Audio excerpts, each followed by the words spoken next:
Hi, I'm Mr. Miller, and this is the start of a unit on transformations. The first lesson in this unit is all about horizontal and vertical translations. So let's take a look at a few definitions for starters. First of all, we've got a definition for a transformation in general. So this is when we make a change to a figure or a relation such that the figure or the graph of the relation is shifted or changed in shape. So we'll be seeing lots of different examples of that as we go through the unit. And one of the ways that we can describe those changes is with something called a mapping. A mapping is when we relate one set of points, so that's an x and a y coordinate, to another set of points, x and y, so that each point in the original set corresponds to exactly one point in the image set. So when we do different kinds of transformations, we'll see exactly how that mapping describes that change that's been made to either the figure or the graph. And finally, specifically for this lesson, we're going to be looking at a translation. And this is when you have a slide transformation that results in a shift of the graph without changing its shape or orientation. So now let's take a look at the examples. The first example we're going to look at is y equals x squared, and we're going to be making two changes to it. First of all, we're going to be replacing the y with a y plus 5, and then we're going to see what happens when we replace the x with an x minus 3. We're going to do these three different graphs on the same grid, and we're going to do some comparison of them afterwards. So let's get going on this. We'll start with the y equals x squared. And probably the easiest way to graph just about anything is to start with the table of values.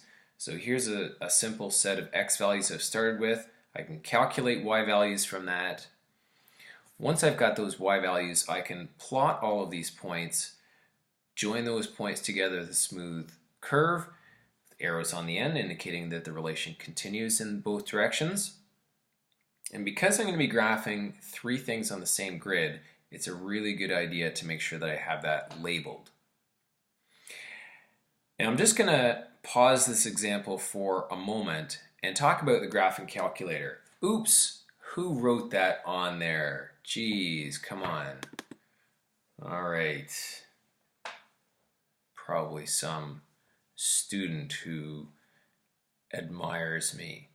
Anyways, if you have a TI-83 or TI-84, they all kind of work the same. And one thing that I recommend that you know how to do before we even look at how we do graphing with them is how you can clear them out and reset them. So I recommend you doing second plus 7, 1, 2 at the start of a set of exercises or before a quiz or a test, just so that you know that everything's been cleared out, everything's been reset back to default settings.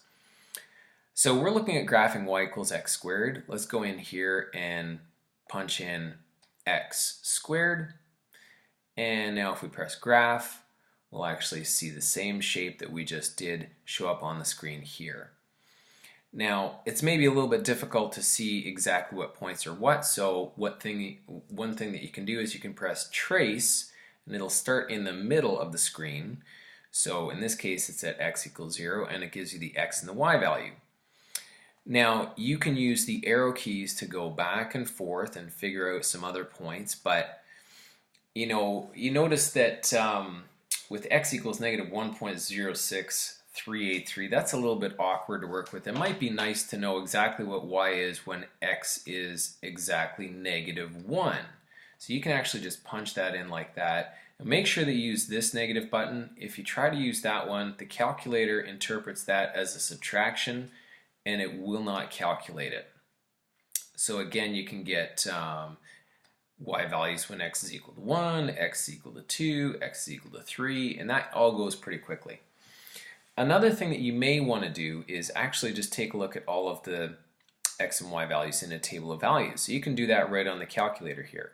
So you can go second and graph, and that gives you your table of values. So you can scroll back and forth here and find out what all those things are. Now, if you want to, you can also change the window settings because you notice that the x value is going from -10 to 10. Maybe we don't really need to go that far. Maybe we only want to go from -5 up to 5 in x. Maybe that's going to be enough for us. We graph it, we can see we're zooming in a little bit more on just that central part of the graph. And while we're at it, there's no negative y values, so why don't we go down to the y values and have it start at x equals 0. Okay, so that gives us a lot more detailed view of the graph that we're looking at. Okay, so there's a few little pointers about the graphic calculators, how you can get started with them. We'll come back and do some more with that later, but for now, let's get back to our example.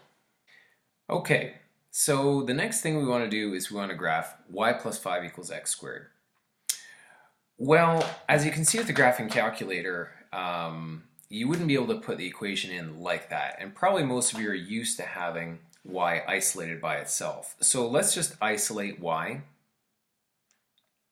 So you notice what I did there was I took the plus 5 here and I subtracted 5 from both sides. So when I subtract 5 from here, it's gone from the left side, and when I subtract 5 from x squared, of course that leaves us with x squared minus 5. So now I can calculate the new y values for this graph that I'm going to be doing in red. So squaring all the x values and then subtracting 5 gives me this set of y values. Now I can plot all those points on the grid, and I can connect them together with a nice smooth curve, arrows on the ends, label that, okay? And you can see what we get here. So basically you can see that replacing y with y plus 5 gives us a graph that's shifted down 5 units. Now the next one we've got to do is y equals x minus 3 in brackets squared. You notice that I decided to start with a different set of x values, and there's a reason for that, and the reason is because if I start with x equals 0, 0 take away 3 is already at -3. Squared gives me 9. If I were to start any lower, say x equals -1, and subtract 3 from that, that would give me -4. Squared would give me 16. Well, that's going to be off the grid because the grid only goes up to y equals 10. So that's why I decided to start at x equals 0 here and then go up from there. Let's see what the other y values are when we calculate.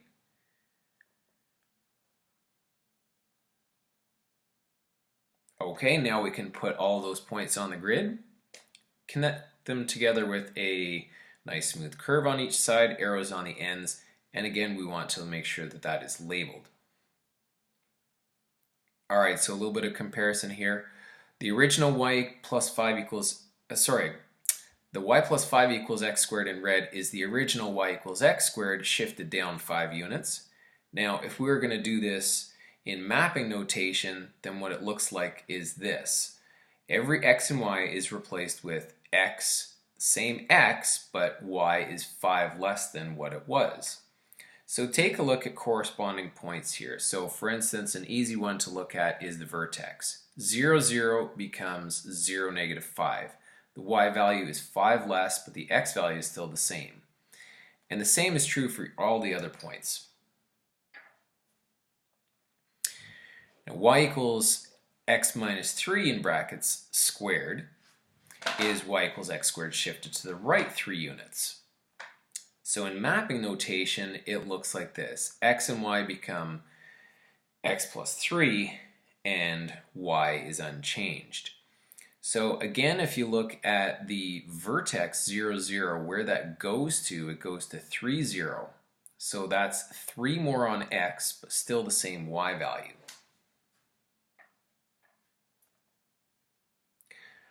Let's go on to our next example, example number 2, where we're going to be looking at an absolute value function.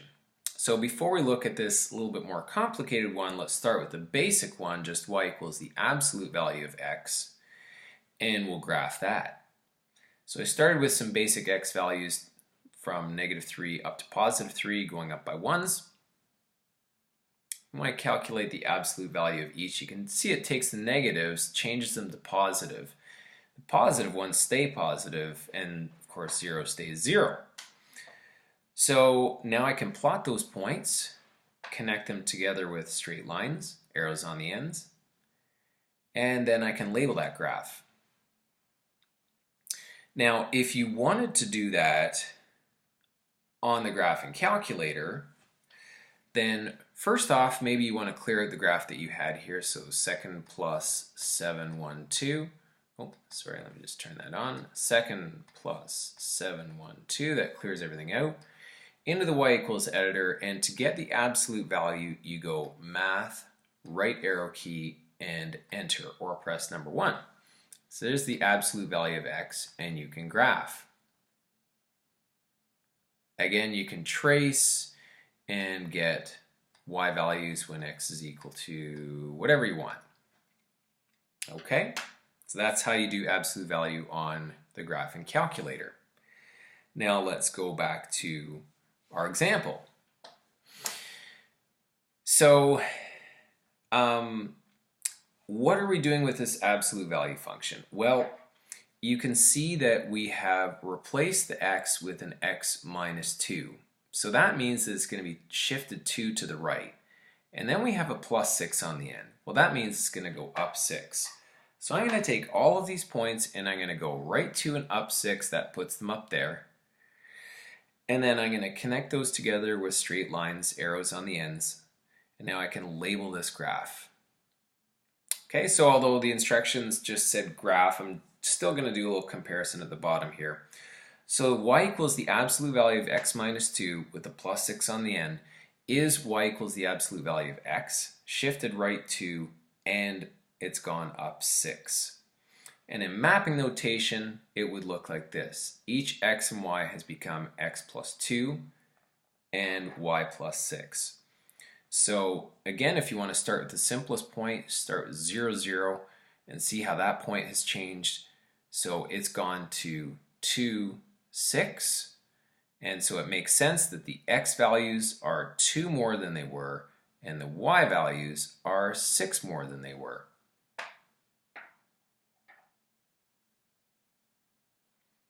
All right, let's go ahead to example number 3.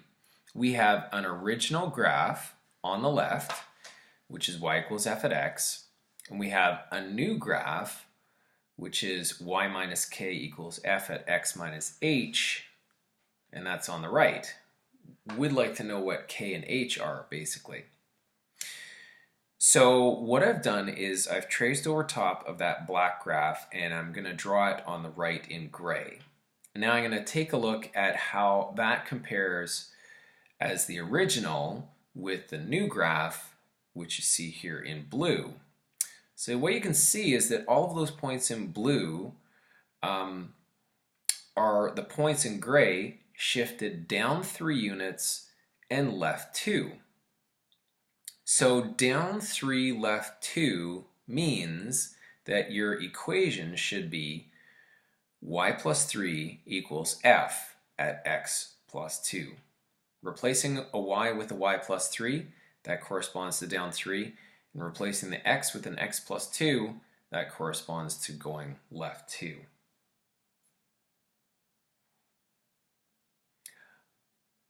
All right, so let's go ahead now and summarize this lesson.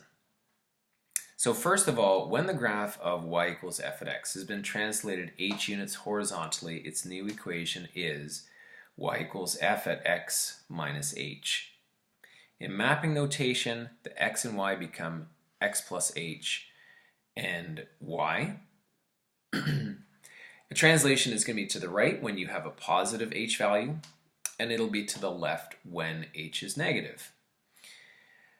When the graph of y equals f at x has been translated k units vertically, its new equation would be y equals f at x plus k, or replacing the y with a y minus k and having f at x left on the right side there. In mapping notation, it looks like this. X and y become x and y plus k. Now, a translation is going to be a shift up when the k value is positive, and it's going to be a shift down when the k value is negative. All right, that completes this lesson on translations. That's the first lesson for transformations. And I hope that this made good sense for you. It'd be a good idea to follow up now and do some practice questions. Ask questions in class if necessary. Work with your peers, do some work together on it. But regardless of whether you work alone or in pairs, make sure that you do lots of practice. Practice, practice, practice. That's what I always say. Practice makes perfect. No, practice makes permanent. So practice perfectly. And then, don't know why I'm pointing. But anyways, thanks for watching this video, and have yourselves a lovely day.